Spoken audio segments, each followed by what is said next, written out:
คนหลายหลายอยู่ในทะเลเนี่ยแต่ว่าบ่อนนั่งอยู่หั่นน่ะนะก็บ่ได้เสียเงินให้บ่นั่งหั่นบ่ได้เสียเงินบัดแต่ว่าได้ซื้อเบียร์กินเพิ่นว่าให้กินได้ซื้อเบียร์กินอืมอันใด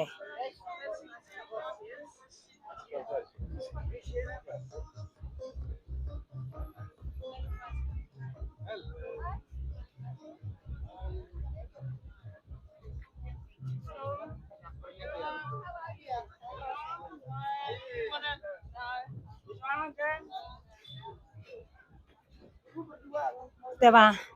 แต่ว่าก็แม่นมีแต่ของเขามาขายแบบหลายอย่างแล้วลาวก็แม่นเบิ่งต้นมะพร้าวหั่นน่ะจะเบิ่งต้นมะพร้าวอืมอือฮึจะเบิ่งบ่กินหั่นน่ะก็ย้านแต่ว่าอยากกินอยู่เนาะแต่ว่าเอ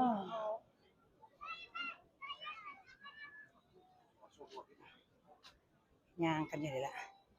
สิไปหากินเลยบัดนี้น่ะเอาย่างไปต่ออีกต้องอืม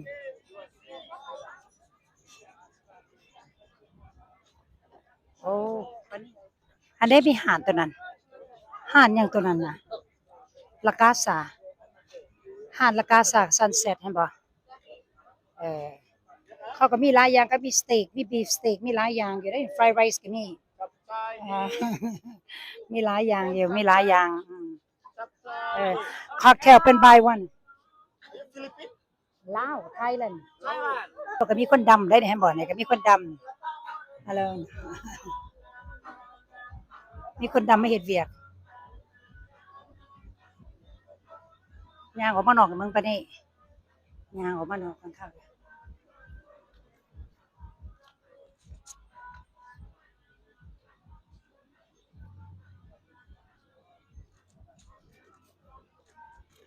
อันนั้นแม่นแถวนั้นได้หาดอันเนี้ยละกาซาหาดละกาซาโอ้แม่นบ่อาหารเม็กซิกาโน Mexican food Mexican food เพิ่นว่า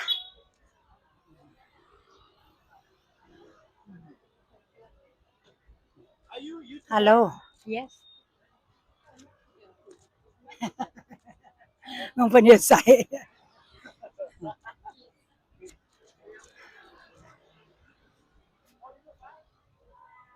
เบิ่งอาจารย์เบิ่งอาจารย์เบิ่งอาจารย์โนอนให้เบิ่งอาจารย์โนอนพระนะพระแม่อาจารย์พระว่าพระก็พระแน่เนาะเอออันนี้อันนี้มีพระอยู่เห็นบ่พระอันนี้แถวนั้นได้เห็นบ่เออแม่นบ่แม่นติไปจังไดบ่ฮู้ว่าแม่นหยัง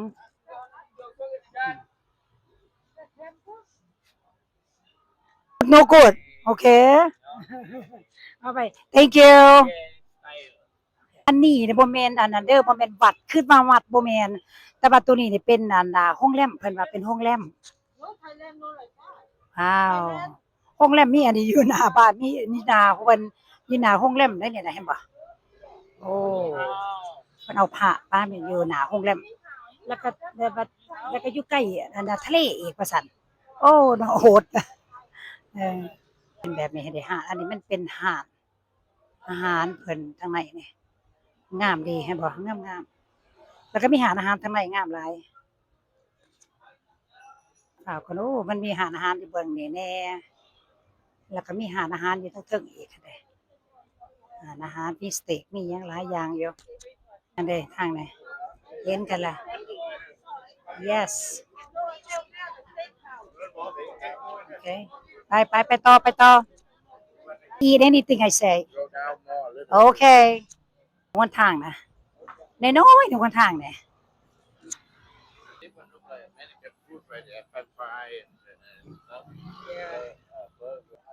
Wow this is the อ๋อนี่มันทะเลบนอาหารทึกๆนั่นเด้จะเบิ่งงาม Yeah. Yes. Later, tell him how long it's gonna take. When we eat it, when later, when they go. And how much is it? How much is it? Okay, we'll be back. Thank you. บงก่อนนะคงกินเขาอยากหลายเดี๋ยวเนี่ย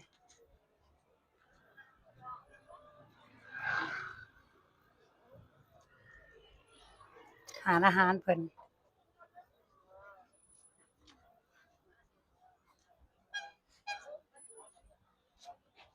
โอเค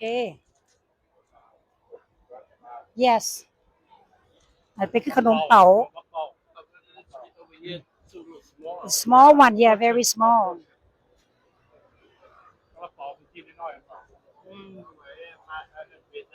yes very big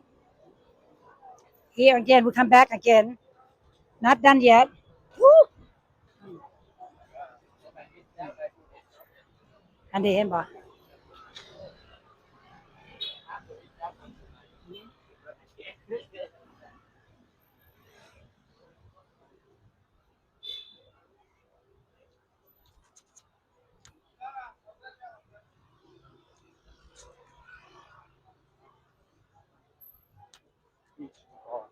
โอเคย่างก็ไปขึ้นอีกไปหากินเพิ่นว่าเอาหารได้ก็ไปโดดเด้อเอากินแซ่บๆแซ่บๆเพิ่นว่าครั้ง first night เด้อยู่บาหลีก็ต้องกินแซ่บๆเพิ่นว่า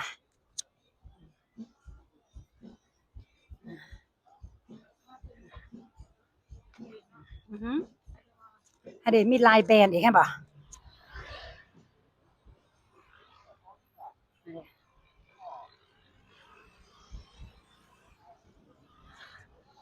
อันนี้เ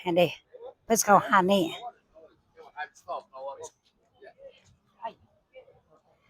เพิ่นสิเข้าหานี่บัดนี้พากันขึ้นมาหัน rooftop ได้บัดนี้นะอันนี้บูว่าสิกินอิหยังได้บัดนี้เออ Hi good you แต่มันงามทะเลแม่นบ่ทะเลงามหลาย